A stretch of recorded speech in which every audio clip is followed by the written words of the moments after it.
कार्तिक पूर्णिमा से मोक्षदायिनी शिप्रा के घाट के समीप स्थित कार्तिक मेला ग्राउंड पर लग चुका है।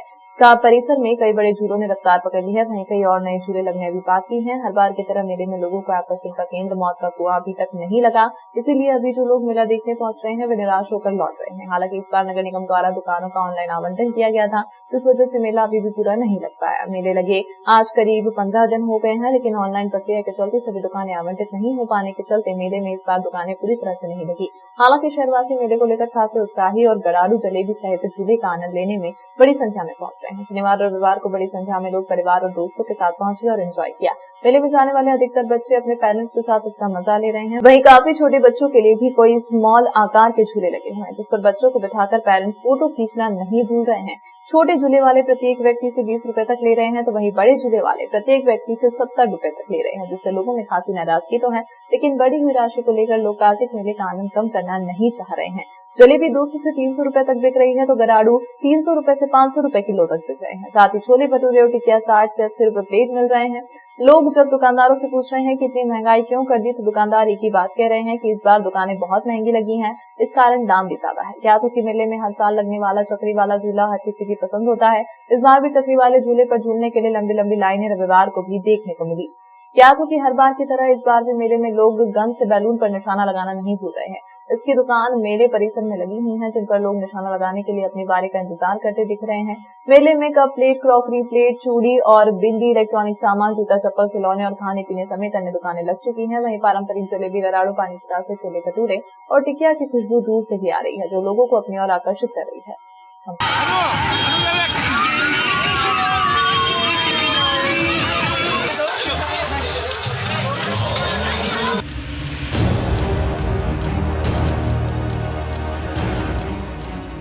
बस इतनी सी बात और जगन्नियता श्री महाकालेश्वर पुस्तक का विमोचन। देवास रोड स्थित भरतपुरी में स्थित मध्य प्रदेश सामाजिक विज्ञान शोध संस्थान में आज 2 पुस्तक बस इतनी सी बात और जगन्नियता श्री महाकालेश्वर पुस्तक का विमोचन किया गया। बस इतनी सी बात पुस्तक की लेखिका डॉक्टर पुष्पा चौरसिया है और पुस्तक में दोहा संग्रह है। डॉक्टर चौरसिया ने बताया कि बस इतनी सी बात इस बात का उल्लेख है, आज के बच्चे संस्कार विरुद्ध जा रहे हैं। इतनी सी बात पर विवाद हो जाता है और इतनी सी बात पर एक हो जाते हैं। इन सभी विषयों का पुस्तक में वर्णन है। वहीं दूसरी पुस्तक जगन्नियता श्री महाकालेश्वर पुस्तक के लेखक उज्जैन शहर के महाकाल मंदिर के पूर्व प्रशासक राम प्रकाश तिवारी हैं। डॉक्टर तिवारी ने बताया कि इस पुस्तक में बाबा महाकाल की गौरव गाथा सहित मोक्षदायिनी शिप्रा का वर्णन किया गया है। इस पुस्तक में 12 ज्योतिर्लिंग के बारे में बहुत ही खूबसूरत वर्णन है। कार्यक्रम में अतिथि के रूप में अध्यक्षता डॉक्टर मोहन गुप्त, पूर्व कमिश्नर और अतिथि मध्य प्रदेश जन अभियान के अध्यक्ष विभाष उपाध्याय, रामनारायण मिश्र आदि ने किया। साथ ही इस पुस्तक विमोचन कार्यक्रम में शहर के वरिष्ठ साहित्यकार, जनप्रतिनिधि, डॉक्टर के अलावा गणमान्य जन मौजूद थे। जी, ये पुस्तक जो है ये जगन्नियंता श्री महाकालेश्वर नामक शीर्षक से पुस्तक लिखी गई है और इसमें भगवान महाकाल के गौरव गाथाओं का वर्णन करने का छोटा सा प्रयास है, जो टूटे फूटे शब्दों में किया गया है। और भगवान महाकाल की महिमा तो अनंत है, जिसे ये कहा जाता है कि यदि सरस्वती देवी भी यदि उनके महिमा का वर्णन करना चाहें तो वो भी थक जाएंगी और वो उनका जो गौरव है, गान है, वो पूरा नहीं हो सकता। लेकिन फिर भी जो सर्वज्ञात कथाएं हैं उनको इसमें समेटने का प्रयास किया गया है। और जो महाकाल का प्राकट्य की जो 2-3 कथाएं हैं जो मुझे मिली हैं, इसके अलावा क्षिप्रा जी के संबंध में और जो यहाँ के वैष्णव तीर्थ हैं, जो शाक्त तीर्थ हैं, और इसके अलावा उसमें शिव सहस्त्रनाम का भी भावानुवाद किया गया है। इसके अलावा पद्म पुराण में वर्णित शिव गीता, उसका भी भावानुवाद किया गया है और पद्यों में संकलित है।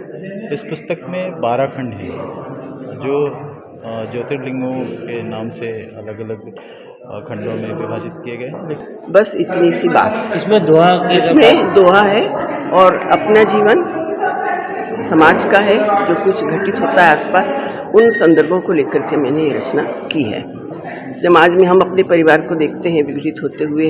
आज बच्चे कहाँ से कहाँ जा रहे हैं, संस्कार भूल गए हैं, माता पिता बाहर चले गए हैं, वृद्धाश्रम में रहते हैं। तो इन्हीं सब लोग को लेकर के मैंने लिखा है, शुरू में वंदना है और इसका नाम आपको लगता है ना बस इतनी सी बात क्यों रखा। तो दुनिया भर में जितने झगड़े फसाद या सुलझन होती है बस इतनी सी बात से ही समस्या होती है, बात से ही समाधान होता है।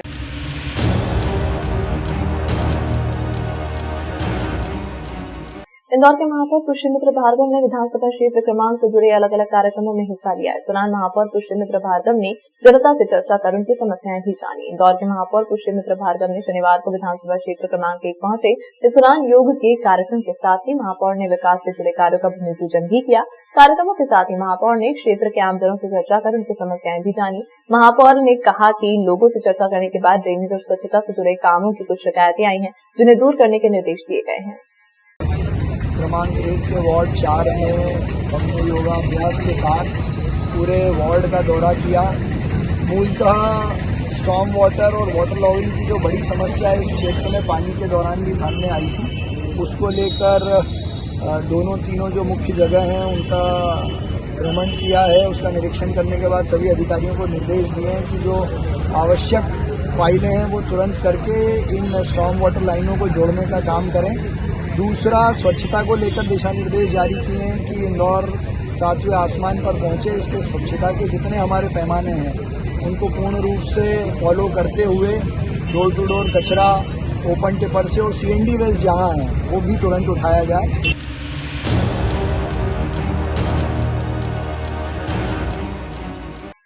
प्रवासी भारतीय सम्मेलन और ग्लोबल इन्वेस्टर समिट के आयोजन को लेकर होटल एसोसिएशन, शासकीय एजेंसी, जनप्रतिनिधियों, पर्यटन एजेंसी के साथ सुझाव पर चर्चा करने के बाद मध्य प्रदेश उद्योग विकास निगम के प्रबंध संचालक मनीष सिंह ने मीडिया को आयोजन की ब्रांडिंग, शहर के साथ धार्मिक एवं पर्यटन स्थलों का भ्रमण, हेरिटेज वॉक, मालवा निर्माण के व्यंजन, सांस्कृतिक कार्यक्रमों और VVIP मूवमेंट पर मिले सुझाव के संबंध में जानकारी दी। प्रवासी भारतीय सम्मेलन व ग्लोबल इन्वेस्टर समिट की तैयारी तेज। MPIDC के प्रबंधक निदेशक मनीष सिंह ने की समीक्षा। बैठक में संबंधित विभागों के अधिकारियों के साथ होटल एसोसिएशन, कैटरर सहित अन्य एजेंसी शामिल। महापौर, विकास प्राधिकरण अध्यक्ष, भाजपा नगर अध्यक्ष व वरिष्ठ नेता रहे मौजूद। 22 नवंबर को मुख्यमंत्री शिवराज सिंह चौहान इंदौर आकर करेंगे तैयारियों की समीक्षा।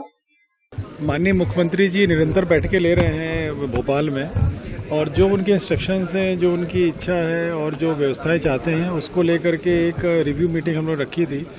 उसमें सभी, चूंकि 22 तारीख को माननीय मुख्यमंत्री जी भी पूरी बैठक करने वाले हैं इसमें, इसलिए यहाँ के जनप्रतिनिधियों को सभी पॉइंट्स जानकारी में रहे। माननीय मुख्यमंत्री जी ने जो निर्देश दिए हैं वो सब भी सबके संज्ञान में रहे। उसके सॉल्यूशंस भी हम लोग निकाले हैं, जो भी निर्देश आ चुके हैं। उस सब के लिए डिटेल एक आज बैठक रखी थी, जिसमें कि बुकिंग्स को लेके जो इश्यूज आ रहे हैं होटल्स की, उसके बारे में चर्चा की गई। जो ऑनरेबल CM ने बोला है कि जो फूड व्यवस्था जो MPIDC को करनी है, उसमें पूरे मध्य प्रदेश के व्यंजनों का उसमें शामिल किए जाएं। जो बेस्ट हमारे क्विज़ीन हैं पूरे MP के, उन सभी को शामिल किया जाए। उसके लिए जो कैटरर्स को बुलाया था उनको इंस्ट्रक्शंस दिए हैं कि वर्किंग करें। उसी में जनप्रतिनिधियों की भी एक टीम जनप्रतिनिधियों ने बोला है कि वो उसमें देंगे, जो क्विज़ीन्स को डिसाइड कराएंगे, जाके MP का रिप्रेजेंटेशन रहे फूड में भी। तो ऐसे सभी अलग अलग पॉइंट जो हमारी इवेंट एजेंसी आई है उसके साथ अभी फर्दर मीटिंग्स हैं कि पूरा वेन्यू देख लें और कहाँ क्या करना है उनको बतला दिया जाए उनको।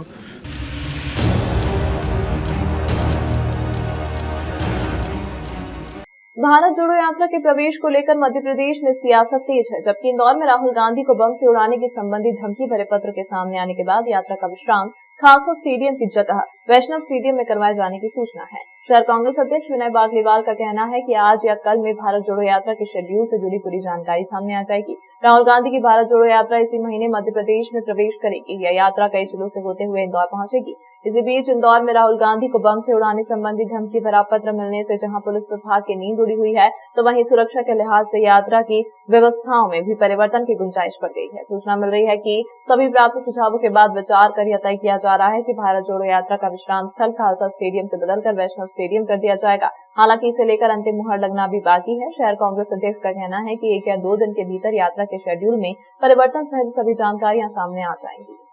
रूट तो वही है, अभी रूट में तो कोई परिवर्तन नहीं। पीछे कीजिए, अभी तो रूट वही है, रूट में कोई परिवर्तन नहीं किया गया। रहा सवाल स्थान का, स्थान आज तय हो जाएगा कि वो वैष्णव स्टेडियम में रुकेंगे कि खालसा स्टेडियम में रुकेंगे, और लगभग शाम तक हम आपको सूचना दे देंगे वो कार रुकने वाले हैं। दूसरा, उनकी सुरक्षा को देखते हुए कल ही आज ही हमारी कमिश्नर साहब से मेरी चर्चा होने वाली है, और हमने उनको बोला है कि राहुल गांधी जी की कड़ी सुरक्षा और कीजिए, आपकी जवाबदारी है। हमारे नेता राहुल गांधी जी पर कोई भी जरा से भी आँच नहीं आना चाहिए, नहीं तो संपूर्ण जवाबदारी मध्य प्रदेश सरकार शिवराज सिंह चौहान की रहेगी और मोदी।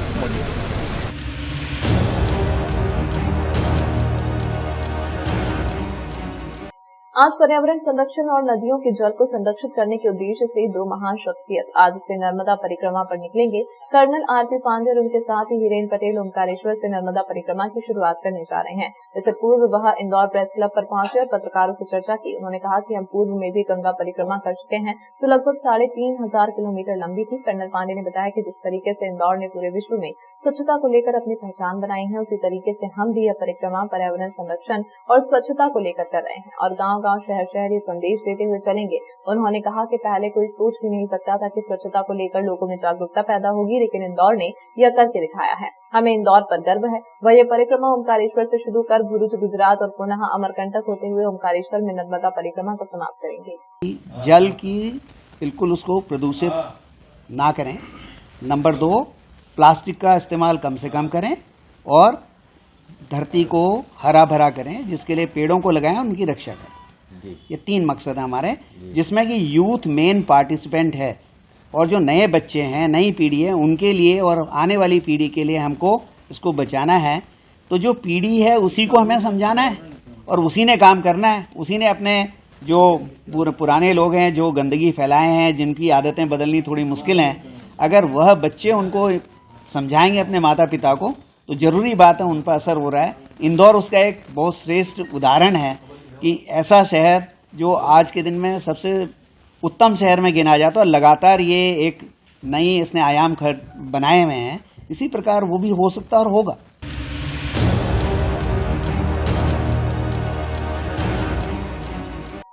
नेवानगर के मातापुर बाजार से नगर पालिका अधिकारियों द्वारा कार्रवाई करते हुए 30 किलो पॉलिथीन जब्त की गई। मातापुर बाजार स्थित कई किराना दुकानों पर आज नगर पालिका की टीम ने दबिश देकर भारी मात्रा में सिंगल यूज प्लास्टिक की जब्ती कर लगभग 3,000 रुपए की चालानी कार्यवाही की।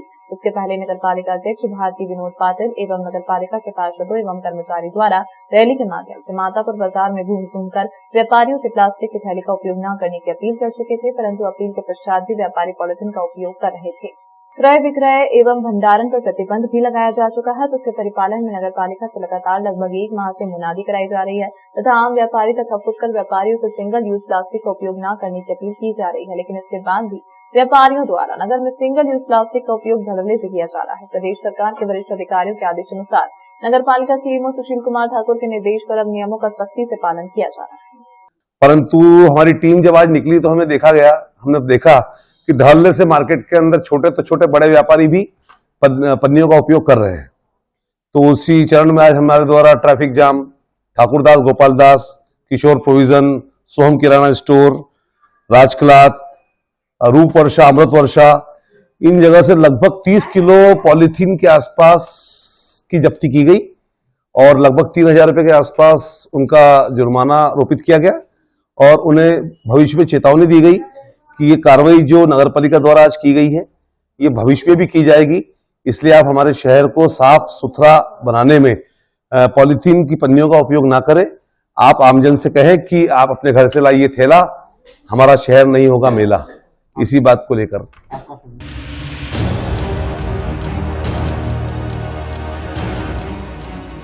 पुलिस अधीक्षक धार द्वारा लगातार क्षेत्र में अवैध गांजे की खेती करने वालों पर अंकुश लगाने एवं आरोपियों की धरपकड़ हेतु थाना प्रभारियों को निर्देशित किया जा रहा है, जिसके तारतम्य में आदित्य प्रताप सिंह पुलिस अधीक्षक जिला धार एवं देवेंद्र पाटीदार धार के निर्देशन एवं धीरज बब्बर के निर्देशन में थाना चौकी प्रभारी बाकानेर उप निरीक्षक अभिषेक यादव को कार्रवाई हेतु लगाया गया। मुखबिर द्वारा सूचना मिली कि आरोपी रमेश तथा भापसी भिलाला निवासी कुवाड़ के कब्जे वाले खेत हनुमंतिया नयापुरा से कपास में अवैध मादक पदार्थ गांजा लाया गया है।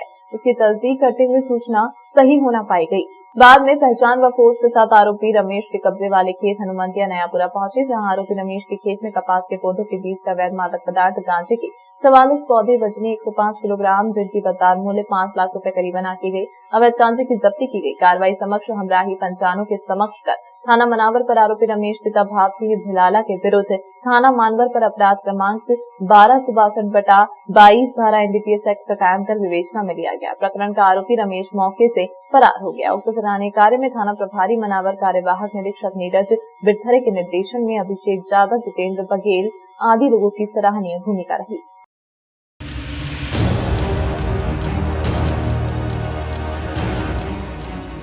शाजापुर बस स्टैंड पर यात्री बसों में पोहे समोसे बेचकर अपने परिवार का जीवन यापन करने वाले एक नाबालिग के साथ पुलिस द्वारा मारपीट का मामला सामने आया। नाबालिग के साथ मारपीट की घटना के विरोध में बड़ी संख्या में युवाओं ने पुलिस के खिलाफ नाराजगी करते हुए एसपी को ज्ञापन सौंपा। बस स्टैंड क्षेत्र में ड्यूटी पर तैनात आरक्षक बसों में खाद्य पदार्थों को बेचने वाले लोगों से हफ्ता वसूली करता है। हाथ में तख्तियां लेकर के नारेबाजी आकाश बस स्टैंड पर यात्री बसों में पोहे समोसे बेचने का काम करता है। इसके बदले बस स्टैंड पर ड्यूटी देने वाले आरक्षक दिलीप आर्य को हफ्ता देता है। हफ्ता न देने पर आरक्षक ने मारपीट की। उसके बाद उसे कोतवाली थाने ले जाया गया। थाने पर भी रात में मारपीट की गई। इस घटना की जानकारी लगते ही बड़ी संख्या में युवाओं ने हाथ में तख्तियां लिए नारेबाजी की और एसपी को ज्ञापन सौंपकर पुलिस के खिलाफ कार्यवाही की मांग की है। एसपी जगदीश रावण ने जांच करवाकर दोषियों के खिलाफ कार्रवाई का आश्वासन दिया।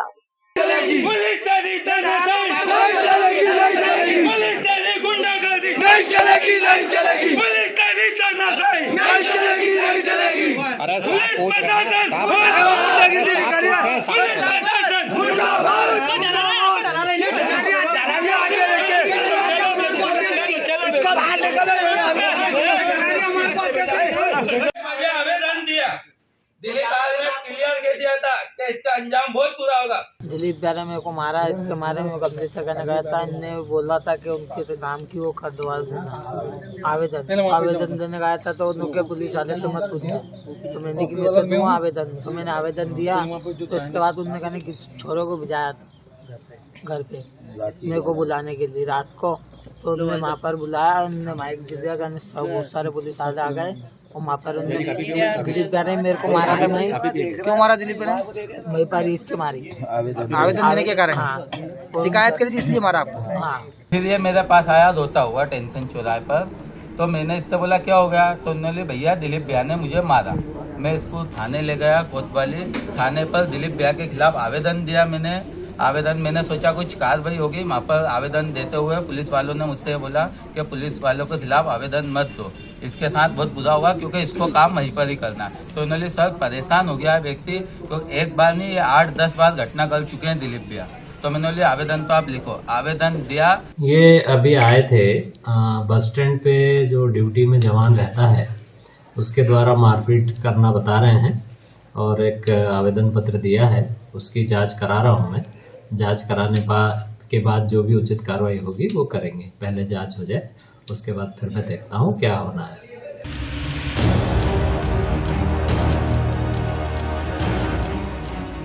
भोपाल संभागायुक्त और मतदाता सूची के रोल ऑब्जर्वर मान सिंह ब्यावरा विधानसभा क्षेत्र के ग्राम जामी, गिंदोरी, मीना और मलावर मतदान केंद्र का निरीक्षण करते हुए वहां चल रहे मतदाता सूची के पुनरीक्षण काम की जानकारी ली। शासकीय अस्पताल, हायर सेकेंडरी स्कूल एवं ग्राम पंचायत मलावर के निर्माणाधीन कार्यों का निरीक्षण किया। निरीक्षण के दौरान उन्होंने मलावर के शासकीय अस्पताल की व्यवस्थाओं और डॉक्टरों की उपलब्धता को लेकर आवश्यक दिशा निर्देश दिए तथा मलावर सरपंच को अस्पताल की व्यवस्था सुधारने की जिम्मेदारी सौंपी। नल जल योजना का भी निरीक्षण किया। जल जीवन मिशन के तहत मलावर पंचायत में नल जल योजना पर ठेकेदार और विभाग पर नाराजगी जाहिर की। 10 दिन के अंदर कार्य पूर्ण करने के निर्देश दिए। शासन की योजनाओं के हितग्राहियों से उसकी जानकारी दी।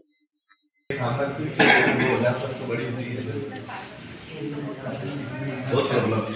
आप लोग रिकॉर्ड वगैरह मेंटेन कर रहे हो, जो दवाई बांटते हो, स्टॉक और डिस्ट्रीब्यूशन दोनों मेंटेन कर रहे हो?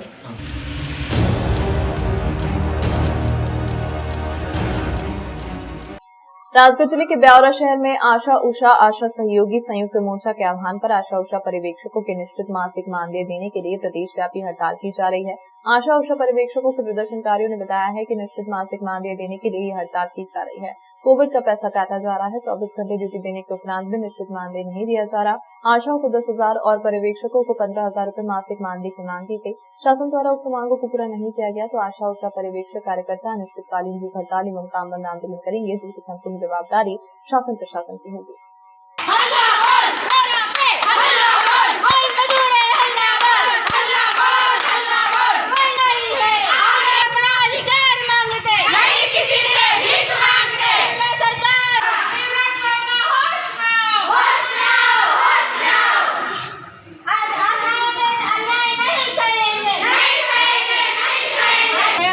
दी जाए।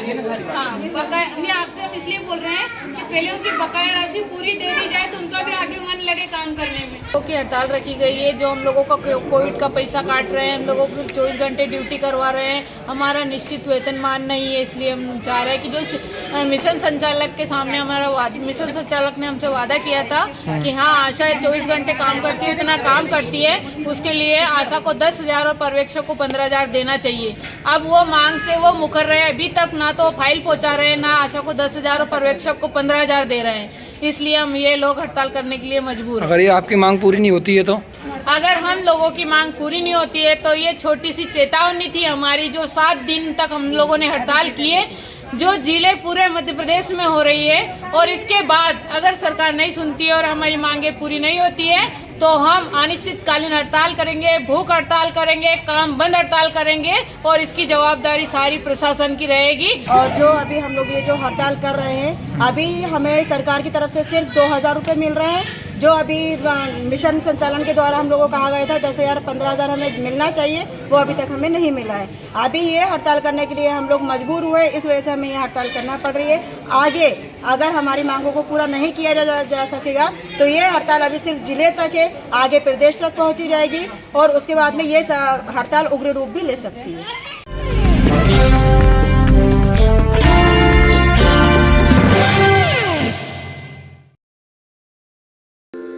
ओम शांति। 25-26 साल की उम्र से भाई जी का मार्गदर्शन प्यार मिला। आज जो ये जीवन है भाई जी के बदौलत है और बाबा विनोबा जी की बदौलत है। सबसे पहले हरिजन सेवक संघ की इस पावन तीर्थ भूमि के ध्वज को मैं अपने मस्तक पर लगाता हूं, जहां ये भाई जी का प्रथम श्रद्धांजलि कार्यक्रम हो रहा है। मैं धन्यवाद देता हूं परम श्रद्धेय आदरणीय मेरे भाई प्रहलाद सिंह जी पानिया को, उनकी पूरी टीम को धन्यवाद देता हूं। मुस्लिम सिख ईसाई, हिंदू मुस्लिम सिख ईसाई, जैन पारसी बौद्ध बहाई। भाई जी की आवाज हमेशा हम लोगों के लिए ऊर्जा का केंद्र रहेगी। मत कर माया को अहंकार, मत कर काया को अभिमान काया।